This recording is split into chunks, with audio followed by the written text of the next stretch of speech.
l'histoire de ton adoration,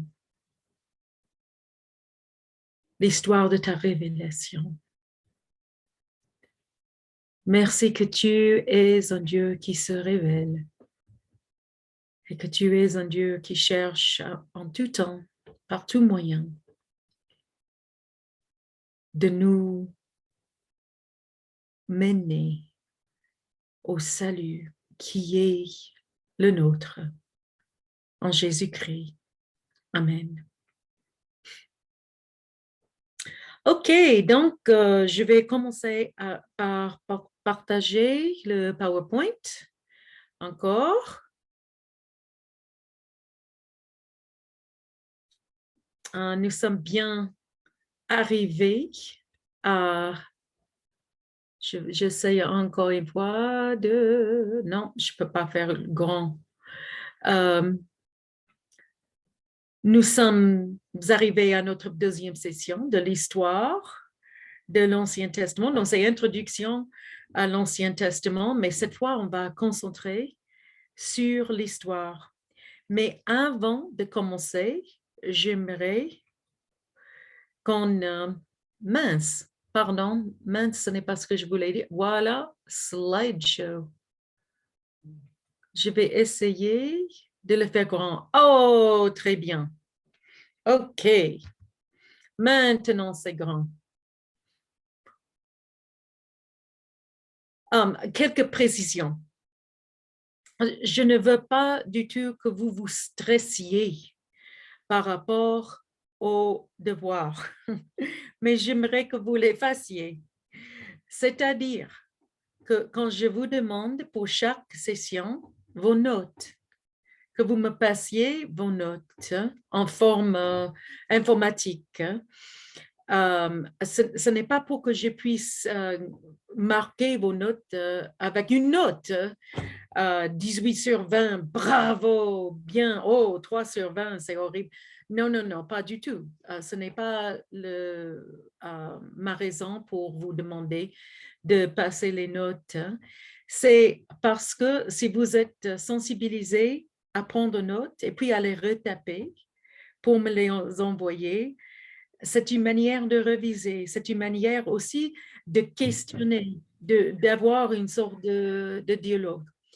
Donc, ce que je vous ai demandé, si je peux vous rappeler, c'est pour chaque...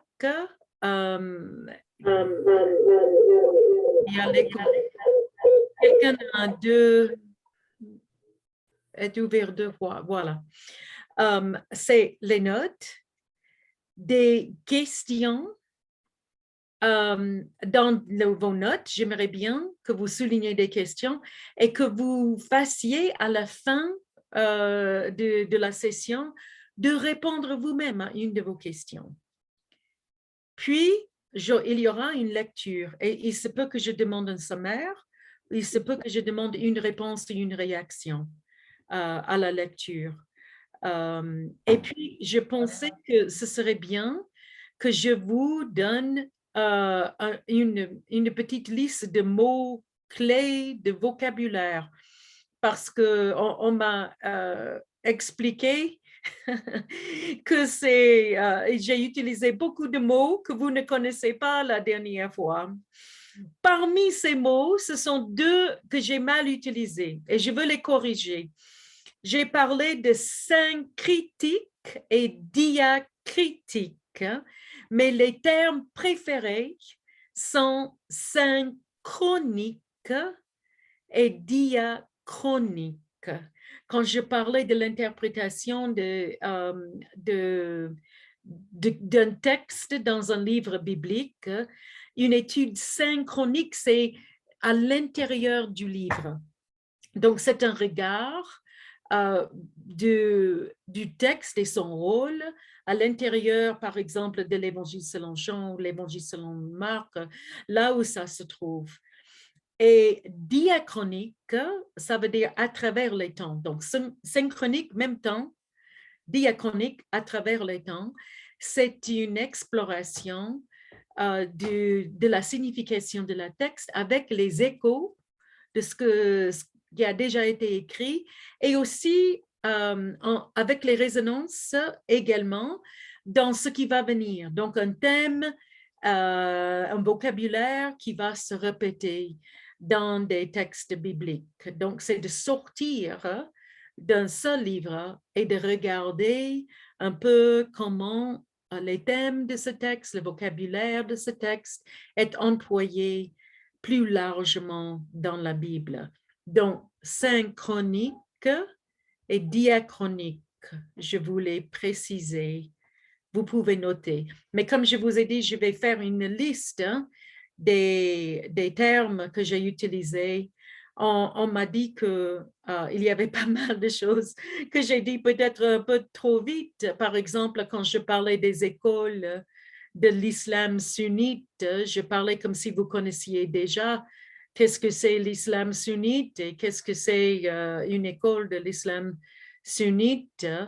Et donc, je vous ai présenté les noms des 4 écoles de l'islam sunnite. Mais si je peux faire juste un aparté pour expliquer, en islam, la plupart des musulmans suivent la tradition sunnite. Ça veut dire qu'ils ils considèrent comme leurs écritures et le Coran et les hadiths, qui est ensemble. Les hadiths, chaque hadith, c'est par tradition ce qu'a dit le prophète Mohammed. Donc, il y a beaucoup de choses qui ne sont pas dans le Coran, qui sont par tradition les enseignements du prophète Mohammed. Et il y a des collections de ces enseignements, des petites histoires, des petits enseignements qui s'appellent chacun un hadith. Mais dans l'ensemble, ce sont les sunnas. Et c'est pour ça qu'on parle de l'islam sunnite. C'est l'islam qui accepte et le Coran et le sunna, les hadiths, comme écriture autoritative. Mais comme les collections du sunnite, collections des hadiths, sont vastes et variées, et il y en a qui sont plus acceptés que d'autres. On a développé en islam les traditions d'interprétation de ce qui est la loi. Donc, comme j'ai dit dernièrement, en islam, ce qu'on cherche, c'est d'établir une loi. Et donc, parce que c'est ça, pour eux, c'est ce que Dieu faisait en dictant. C'est Dieu qui dictait dans leur compréhension le Coran. Donc, il y a 5 grandes écoles de loi. La loi qu'on dérive des prophètes, du Coran et des hadiths. OK. C'est ce que j'avais entendu que vous n'avez pas peut-être compris. Je vais m'arrêter là parce que j'aimerais bien avancer. Je voulais juste savoir, est-ce que c'est OK pour les attentes? Et comme je partage l'écran, je ne vois pas. Si vous m'avez dire s'il y a une question, je regarde le chat maintenant. Je regarderai les questions et je vous ferai signe pour vous D'accord, je donner vous l'avancée de ça. remercie énormément. OK, donc sinon, nous allons commencer aujourd'hui par... Oh, il faut que j'arrête de partager. OK. Par un chant. Donc, je cherche le lien. Voilà, le lien. Et je vais essayer de vous partager. C'est un chant qui a été créé par un des nôtres, Cristiano Gulli. Et OK. Je vais essayer de partager et l'écran et le son. Donc, aidez-moi. Je rouvre si ça ne va pas. D'accord, il n'y a pas de problème. Attendez, partager. Pourquoi je n'arrive pas? OK. Share screen. Share screen, share sound. OK. OK, voilà. Cristiano Gulli, le psaume 23.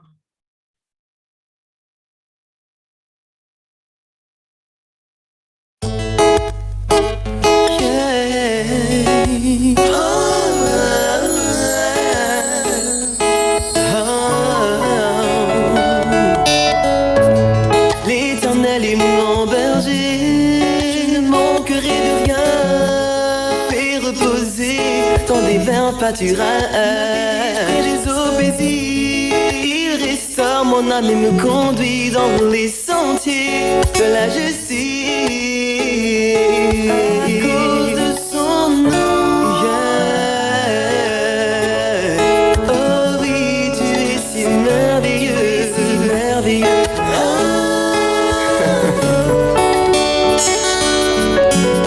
L'Éternel est mon berger, je ne manquerai de rien. Il fait reposer dans des verts pâturages.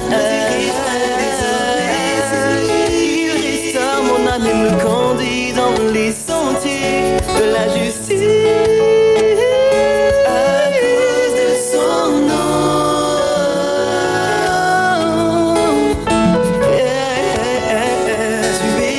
Tu es si merveilleux, Jésus, tu es si merveilleux, si merveilleux.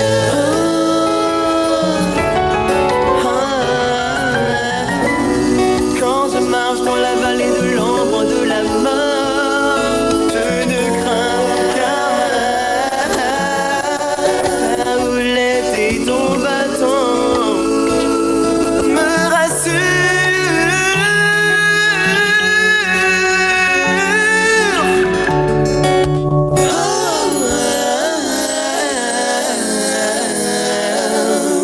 Oh, tu es si merveilleux, tu es si merveilleux, tu es si merveilleux, tu es si merveilleux, tu es si merveilleux, tu es si merveilleux.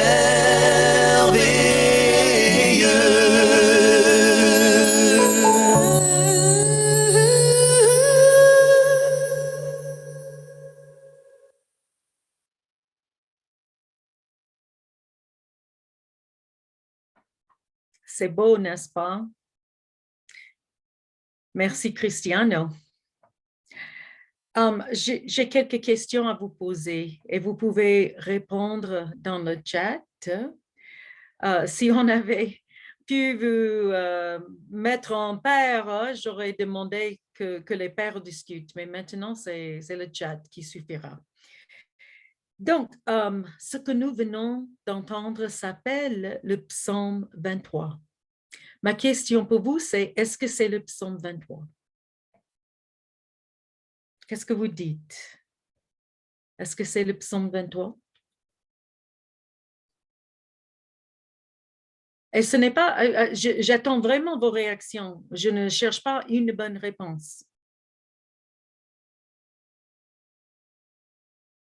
Personne n'ose répondre. Oui, c'est le psaume 23. Merci beaucoup, Fanuel. Oui, c'est le psaume 23. OK, c'est le psaume 23. Est-ce qu'il y a quelqu'un qui aimerait dire non, ce n'est pas le psaume 23?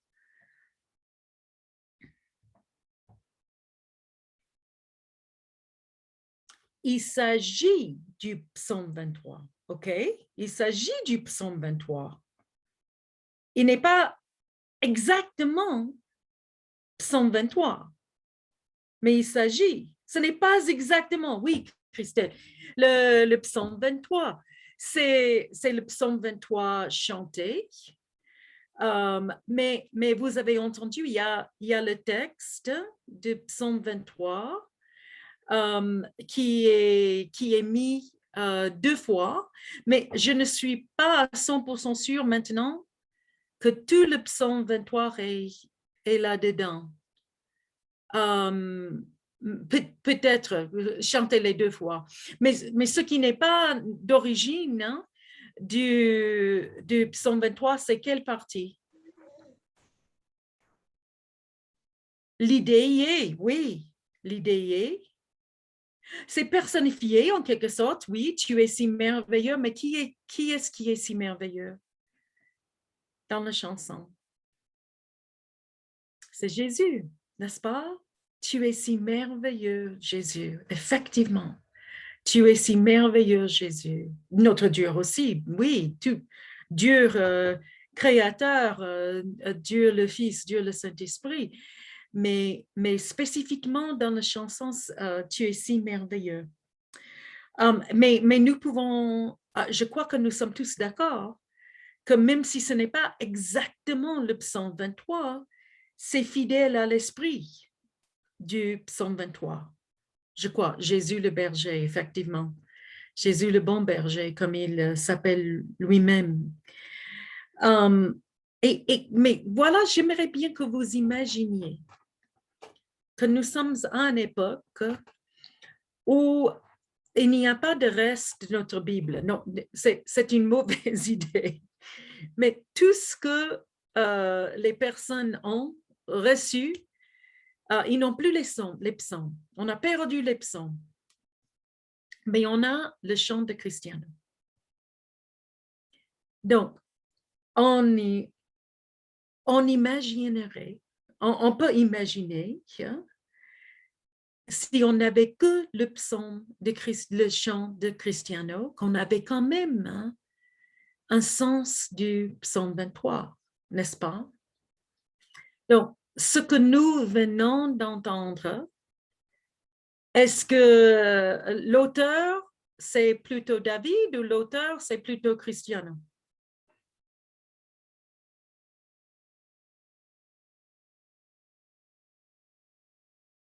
David.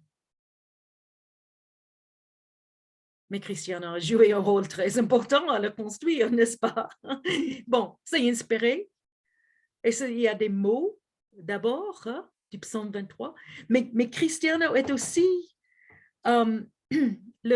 l'auteur de cette version, cette rendition de la chanson. Il est l'auteur de la chanson.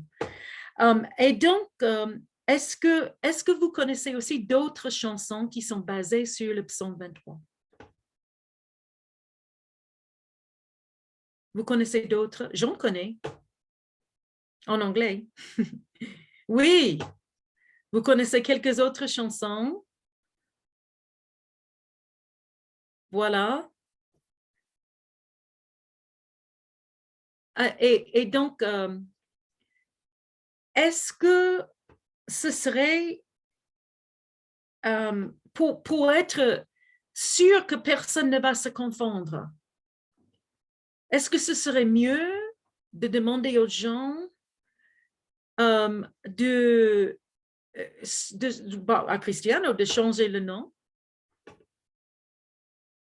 Est-ce que ce serait peut-être bien pour que les gens ne soient pas confondus de choisir la meilleure chanson basée sur le psaume 23 et de supprimer les autres? Je crois que nous n'allons pas dire que ce serait mieux de le faire, n'est-ce pas? Nous les gardons tous. Hein? Et pourquoi on peut les garder tous? Bon, pour moi, c'est parce que ça nous fait réjouir l'esprit, n'est-ce pas? Et ça nous fait vivre les mots, les paroles de nos écritures. Ça nous fait vivre actuellement dans le style de musique que nous avons actuel, les écritures. Ça résonne dans nos âmes parce que nous sommes des personnes du 21e siècle maintenant. Et c'est le style qui parle à nos esprits également.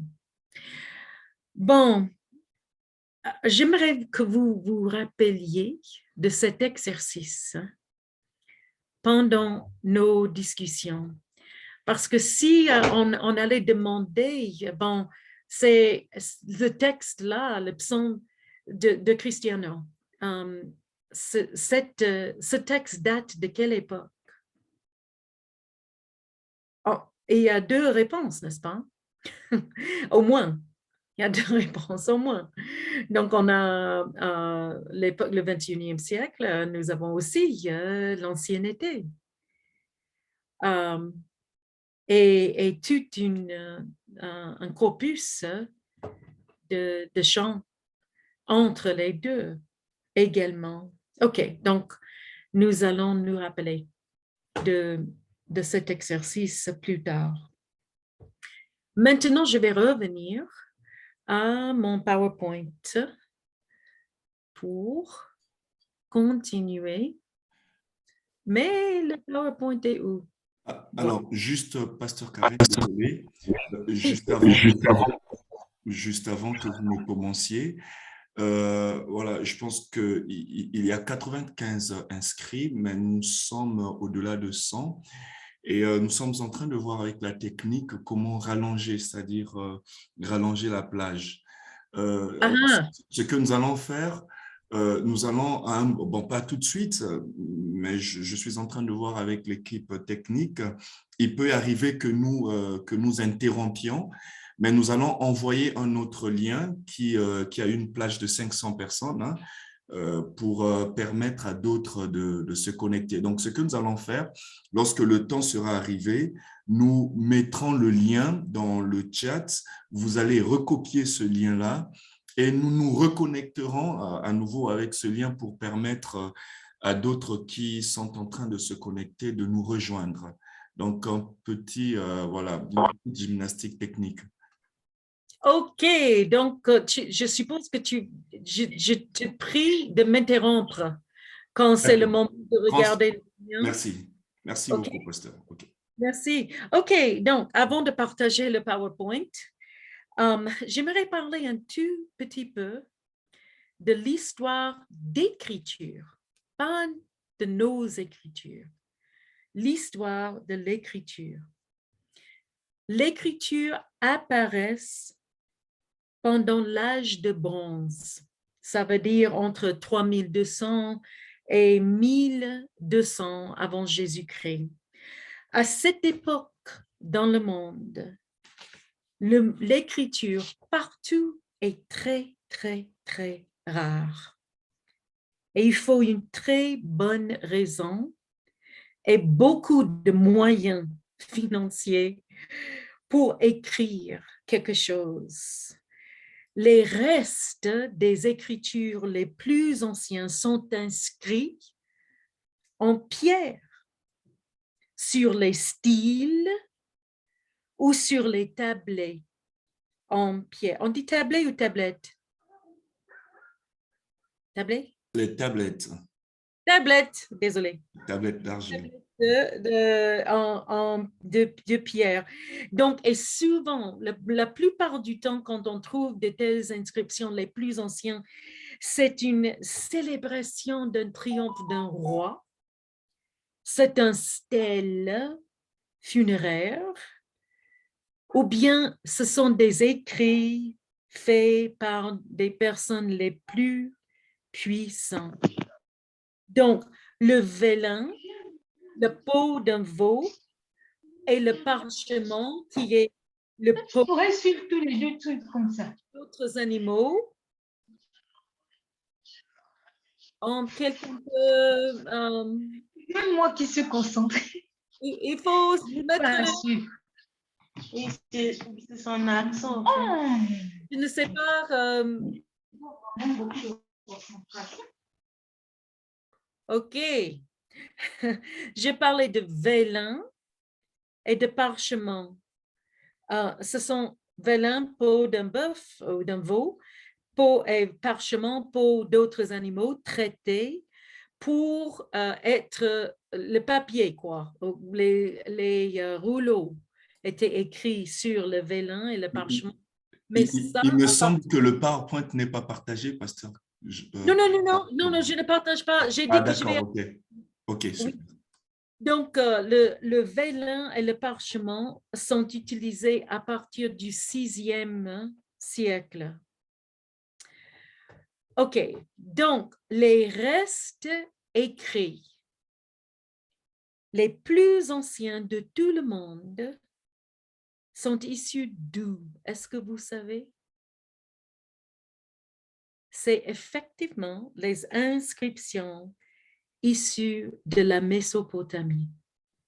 C'est l'écriture le plus ancienne du monde, le script cuneiforme qui prédate même les hiéroglyphes égyptiens. Et c'est la première fois qu'on les voit, c'est 3200. Madame, là, elle est là.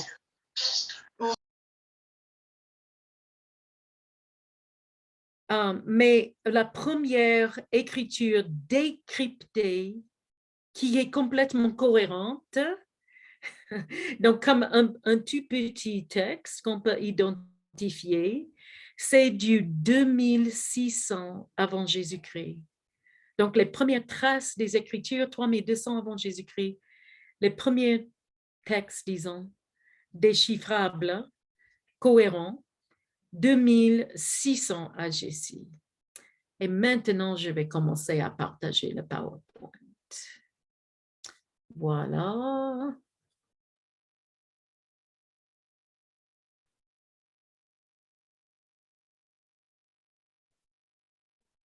OK. Prochaine. Voilà. Le code d'Hammurabi. Le code d'Hammurabi est le code de la loi la plus ancienne du monde. Et ça, c'est issu de la Mésopotamie, donc les mêmes origines de la famille d'Abraham, de Terah. Donc, c'est le même endroit où nous avons les premiers codes de loi. C'est de 1750 avant Jésus-Christ. Donc, c'est à peu près l'époque d'Abraham et de son père, ce que je trouve très intéressant. Donc, je voulais vous montrer quelques parties du code d'Hammurabi. Et je vais vous envoyer, juste pour que vous l'ayez, tout le texte, parce que ce n'est pas du tout trop long, mais juste pour que vous voyez ce qui est semblable à la loi juive et ce qui n'est pas du tout pareil. Donc, j'ai pris 2 extraits sur cette page. Voilà, c'est le stèle là, où c'est écrit. C'était découvert dans le 20e siècle, il y a un tout petit peu plus que 100 ans. Et ce que j'ai trouvé tellement intéressant, c'est dans le code d'Hammurabi.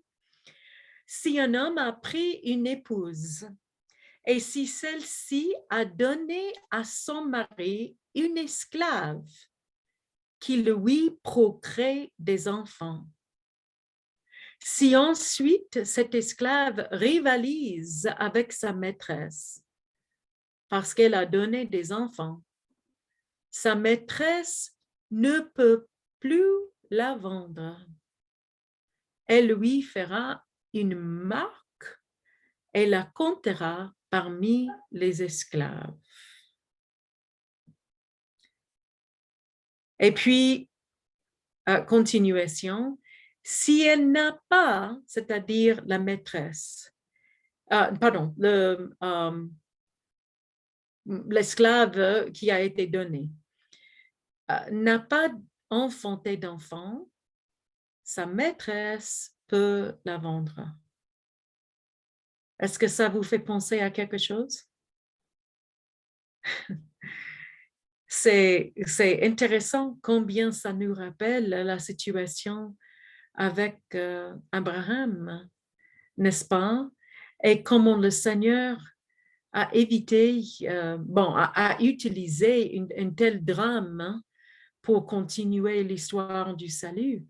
Mais moi, je l'ai trouvé très, très, très intéressant que c'est une situation qui est traitée par le Code d'Hammurabi. Je vais vous faire regarder maintenant pourquoi ça ne veut pas avancer. Go on. Huh.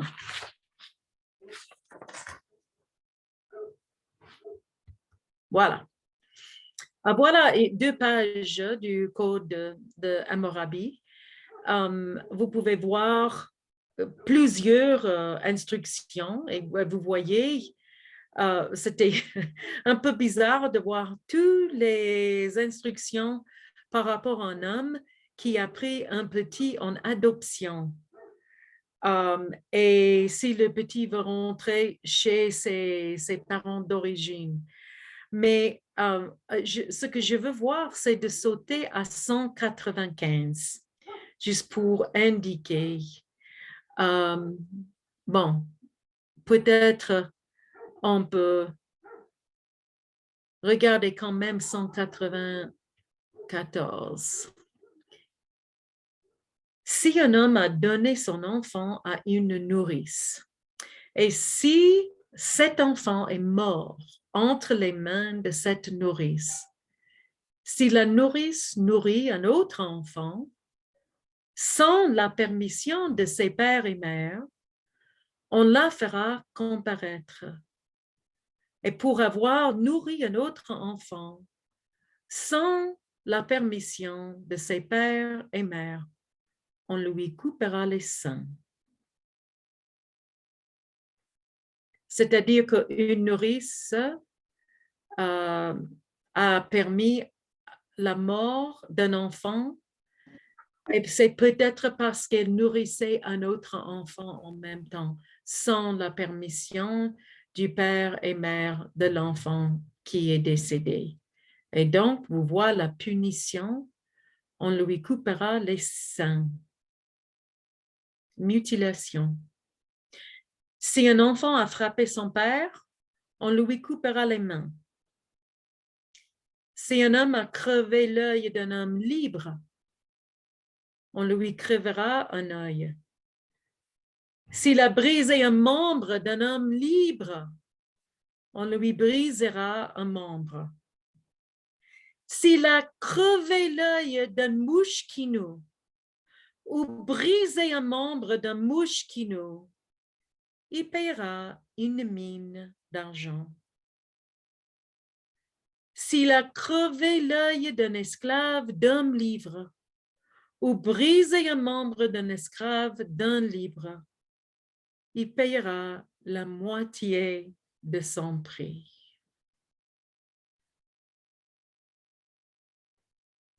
Qu'est-ce qui vous frappe?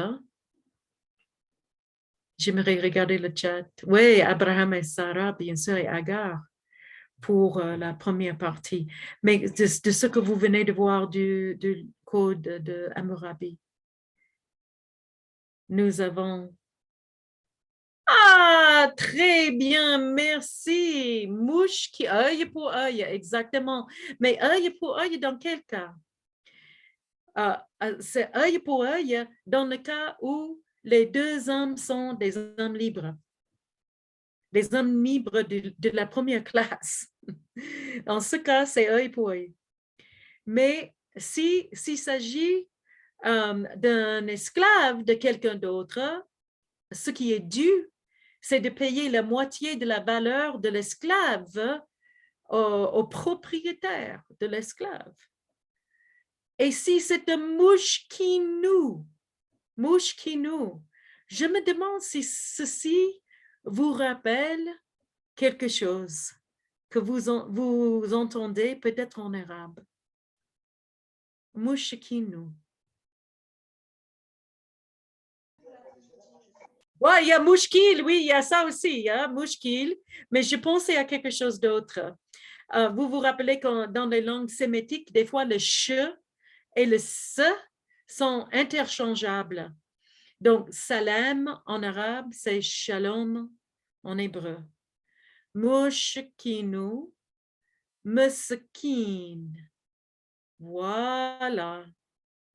Meskin, meskina, mesaken.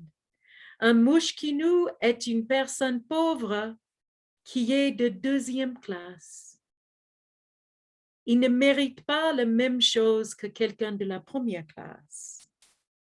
C'est quelqu'un qui est moins, qui vaut moins, qui mérite moins.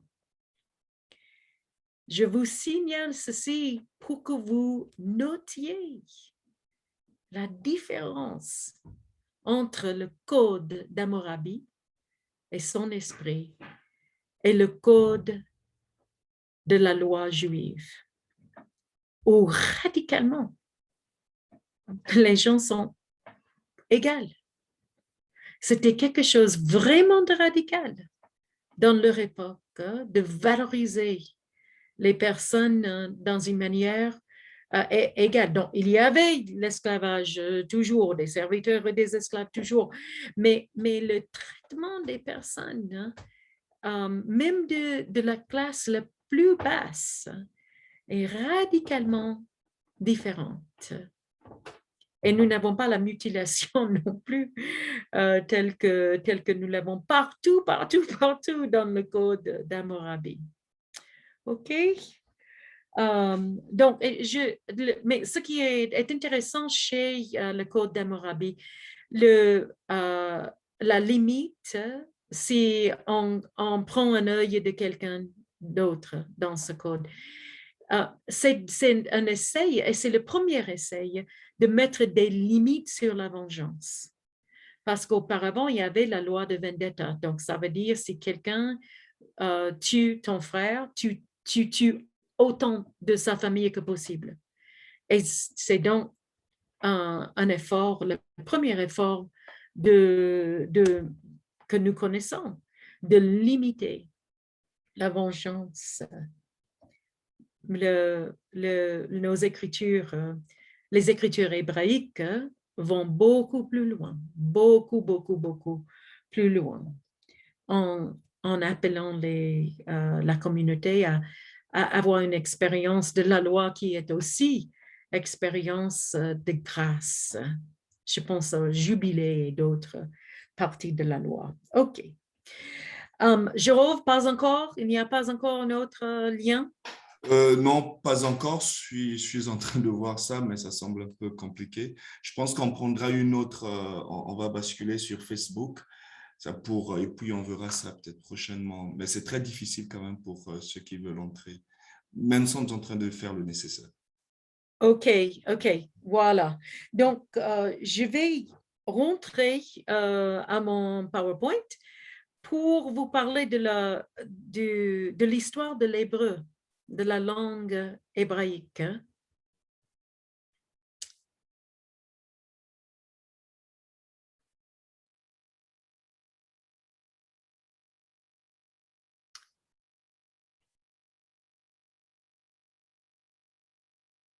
Oh, oh.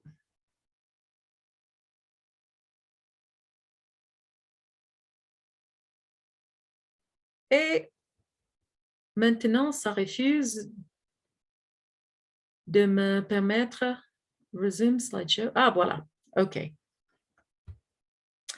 Voilà le calendrier de Gézer.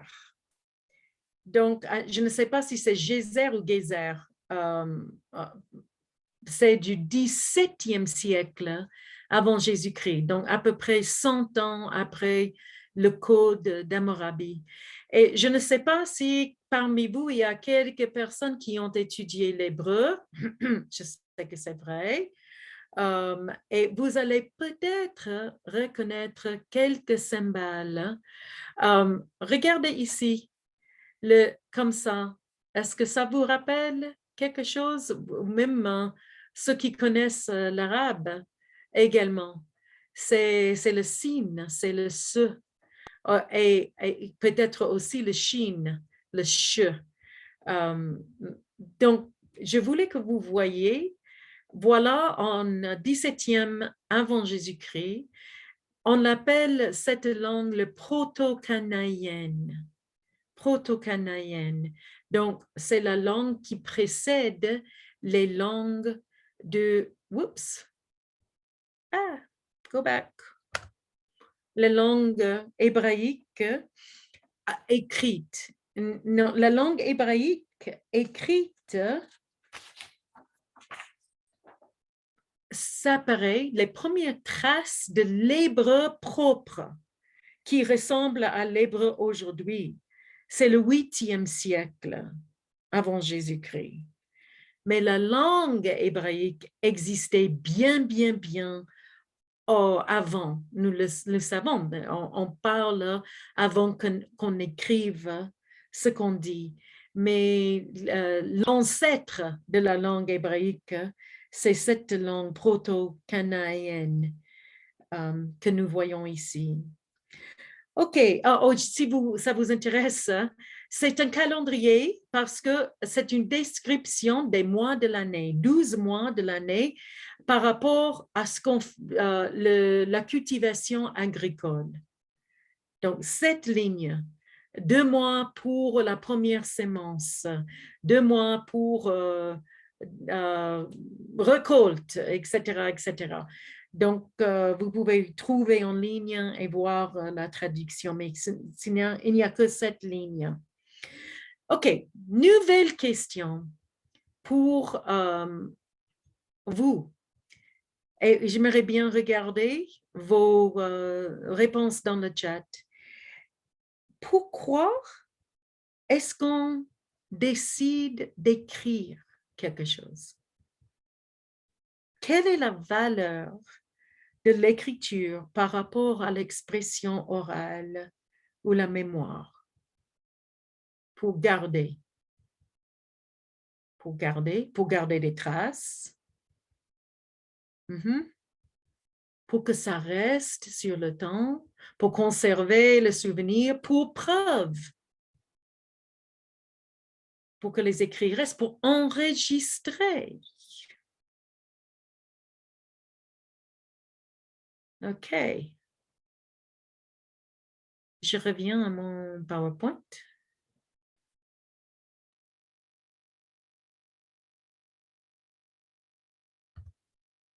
Pourquoi écrire? On écrit pour plusieurs raisons. D'abord, comme vous avez déjà noté, quand il y a un risque que les mémoires soient perdues à distance chronologique. Vous savez que les premiers évangiles ont été écrits vers 70, Anno Domini 70.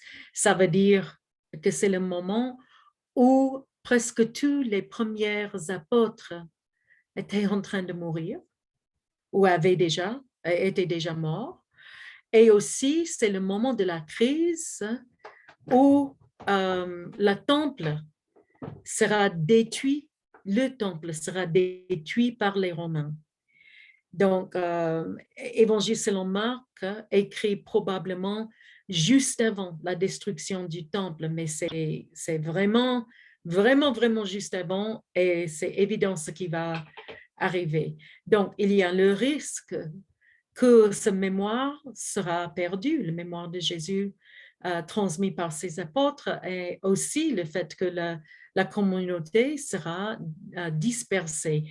Et c'est le deuxième, quand il faut transmettre les infos aux endroits loin de vous géographiquement. On écrit une lettre comme Paul a écrit des lettres parce qu'il était séparé géographiquement des destinataires.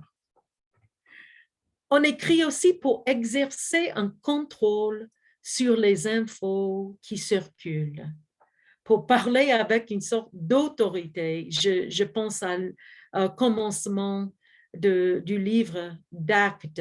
Dans le premier livre, je pensais plutôt que le livre de Luc.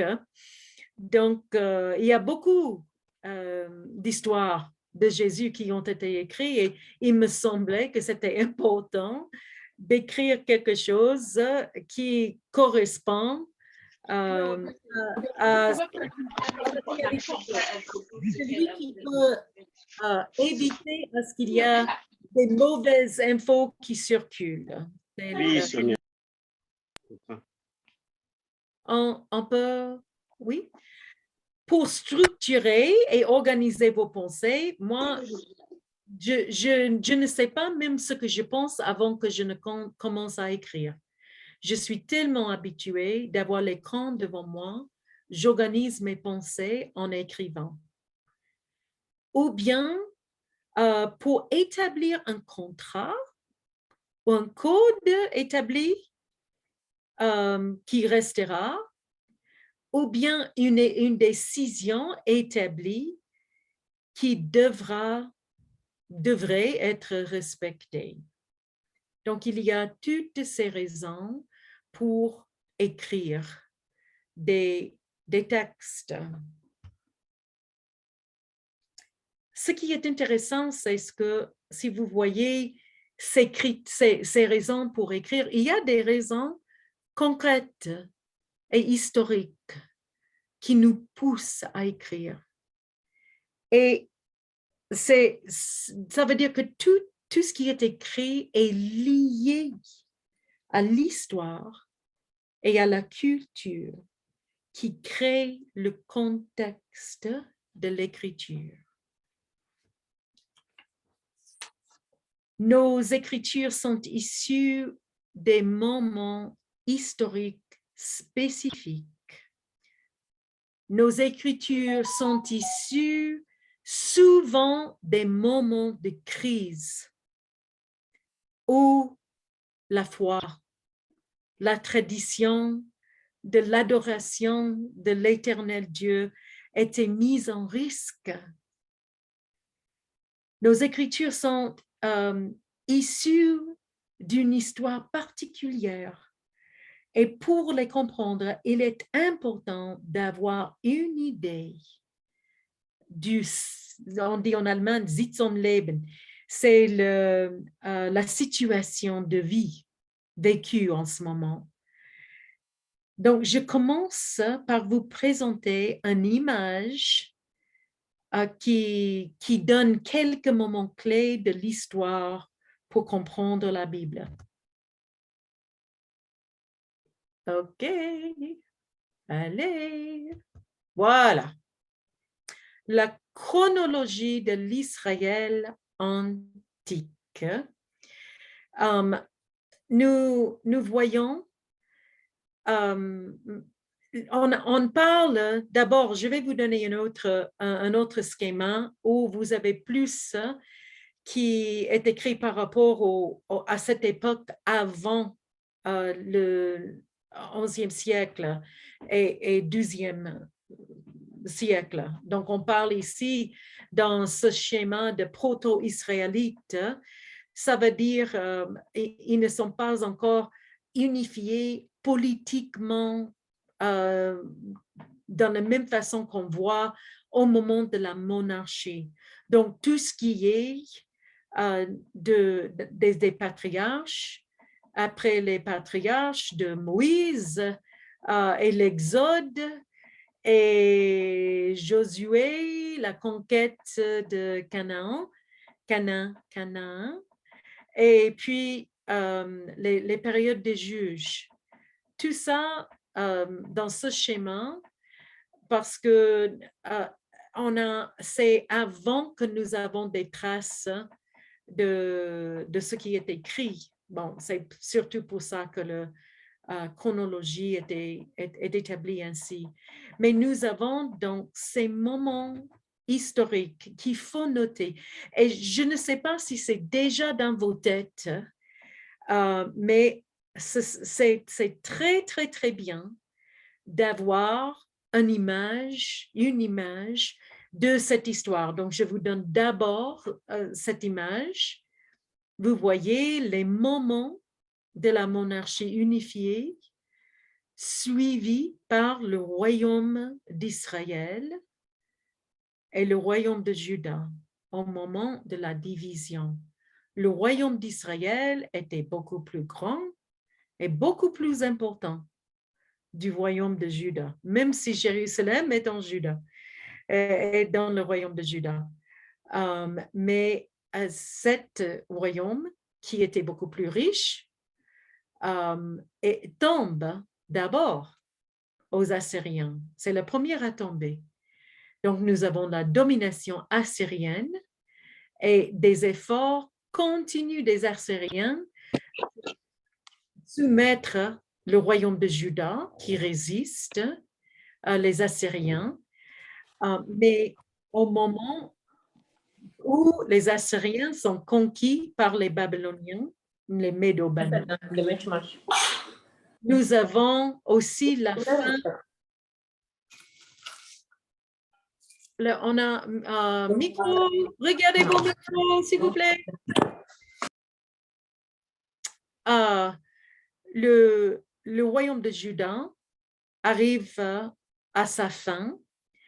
Et puis, nous avons Babylone, l'exil en Babylone, qui arrive à sa fin le moment où les Babyloniens soient dominés par les Perses. Donc, ce sont des Perses qui permettent à ce que les exilés rentrent chez eux. Vous avez les périodes archéologiques en bas pour suivre. Je vais vous donner le PowerPoint, donc ne vous inquiétez pas, mais je vais vous offrir. OK, maintenant,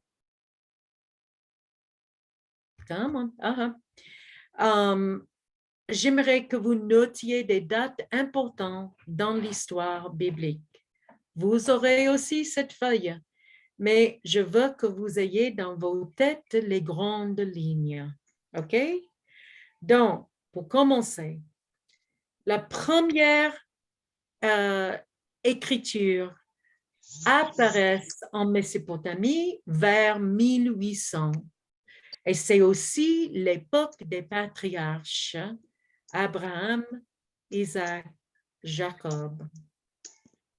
Donc, après ça, nous sautons à 1200.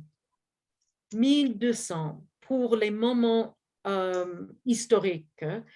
C'est parce que c'est la fin de l'âge de bronze et c'est hyper intéressant cette fin de l'âge de bronze parce qu'il y avait vraiment une économie globale en ce moment qui était dominée par quelques grandes puissances et il y avait beaucoup de coopération entre ces super pouvoirs de 1200 avant Jésus-Christ. C'était les Hittites de l'Anatolie que nous connaissons aussi de la Bible et d'Abraham. Nous avons les Grecs mycénaïens, nous avons les pharaons d'Égypte et nous avons les Kassites en Babylone et les Amorites dans le Levant. C'était des... Pasteur Karen, Oui. je vous interromps. Alors là, c'est pour tous ceux qui ont reçu les messages inbox, je pense que la plage a été... du coup, tout le monde peut se connecter maintenant. On peut aller au-delà de 100. Voilà, c'est juste... Donc, on ne va plus interrompre le cours. Donc, du coup, tout ce qui vous voulez intégrer peuvent s'intégrer, quoi. Voilà, donc c'est juste pour dire quoi? C'est juste pour dire ça. Voilà, vous pouvez continuer votre cours. Désolé, Pasteur Karen. Aucun problème. Hein? Et... Okay. Allô? Allô, Pasteur Diouf, oui. Oui, j'ai continué à admettre les gens sans s'arrêter. Hein? D'accord, merci beaucoup, Pasteur Diouf. Merci. OK, bye. Merci. OK, donc, en ce moment, à la fin de l'âge de bronze, là où l'âge de fer commence, donc les puissances économiques qui étaient fortes à cause de le contrôle de la production de bronze commencent à tomber. Donc, cette économie qui était basée sur le bronze, comme notre économie actuellement est basée sur le pétrole, ça commence à se détériorer et les puissances deviennent de moins en moins puissantes. Ça crée un vacuum politique qui, en fait, favorise l'exode, la conquête de Canaan qui a eu à cette époque, et aussi l'établissement d'une fédération des tribus qui se connaissent comme héritiers d'Abraham. J'ai mis Jacob, mais Abraham, Isaac et Jacob, les patriarches. J'ai mis Jacob parce que Jacob, c'est le nom Israël, n'est-ce pas? Ce sont des héritiers d'Israël, ceux qui ont été libérés de l'esclavage dans l'Exode. Donc, toute cette détérioration de l'économie globale qui avait une main mise sur la Palestine, donc le Canaan, et favorise cette possibilité de libération, la libération des esclaves et plus tard la fédération des tribus. Et cette fédération est vraiment quelque chose d'unique dans l'Ancien Monde. Vraiment, vraiment quelque chose d'unique. Parce que ce n'était pas un système de domination de quelqu'un sur l'autre, des dominations des puissants, les plus puissants sur les moins puissants. Il y a vraiment un système qui est institué pour assurer une mesure de liberté pour tous et aussi justice pour tout le monde.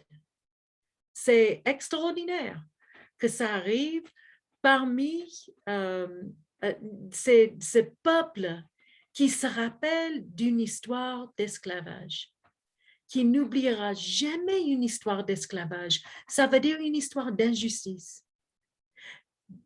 La justice devient la valeur primordiale. Justice dans notre comportement avec les hommes, les autres, les femmes, les autres personnes, et aussi, bien sûr, l'adoration et l'obéissance à Dieu, à leur Dieu. OK, donc, c'est un moment extraordinaire dans l'histoire du monde et vous pouvez lire des livres séculaires par rapport à cette époque de la fin de l'âge de bronze. OK, on arrive à 1000 ans avant Jésus-Christ. C'est là où nous avons l'établissement de la monarchie unie sous Saul, sous David, sous Salomon. Et aussi les premières traces écrites en texte intègre d'après les historiens qui sont spécialistes à les déterminer. Donc, nous avons en ce moment les premières traces écrites intègres que nous pouvons toujours distinguer. OK, ça ne dure pas longtemps, 78 ans, monarchie unie, et puis c'est divisé. Tristesse de la division, 922 avant Jésus-Christ. 200 ans plus tard, avec les deux royaumes, et le royaume du Nord qui a prospéré énormément. Donc, Omri, le père d'Achab, il y a des références à Omri dans l'histoire séculaire. Et c'est évident que c'était une puissance, Omri. Il était très riche, mais la Samarie tombe. la Samarie qui résistait aussi à la Syrie pendant longtemps, tombe et les Israélites du nord sont pris en esclavage en Assyrie. Donc, nous croyons, quand nous parlons de l'exil, nous parlons de la conquête de la Judée et les Judéens qui sont exilés en Babylone. Mais la première fois, c'était les Israélites du Nord qui sont pris en esclavage, qui sont exilés en Assyrie. Mais une chose qui est très intéressante, c'est ce que les Assyriens décident de coloniser le Nord aussi. Ils s'implantent leur propre population dans le nord de ce qui était le royaume d'Israël.